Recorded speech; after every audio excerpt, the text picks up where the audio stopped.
প্রায় 90 কোটি মানুষ ফেসবুক ব্যবহার করছে। এছাড়াও বাংলাদেশের প্রায় 25 থেকে 30 লাখ মানুষ ফেসবুক ব্যবহার করে। এই ছিল আজকের ভিডিও। আল্লাহ হাফেজ, আসসালামু আলাইকুম।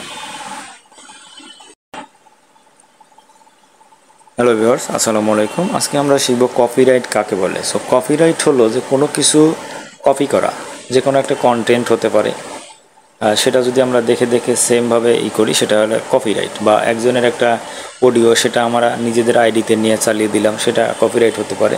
একজনের একটা ভিডিও, সেটা আমরা কপি করে নিজের আইডিতে চালিয়ে দিলাম, এগুলো কপিরাইট বলা হয়। সো সৃজনশীল কর্মের যারা স্রষ্টা, তাদের এই অধিকার অক্ষুণ্ণ বজায় রাখে পৃথিবীর দেশে দেশে। তাই সৃজনশীল সৃষ্টিকর্মের কপি বা পুনরুৎপাদন, অবৈধ ব্যবহার ইত্যাদি বন্ধের জন্য আইনের বিধান রাখা হয়েছে।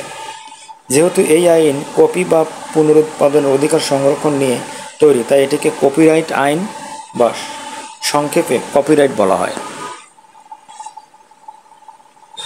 তো বন্ধুরা, আমরা শিখলাম আজকে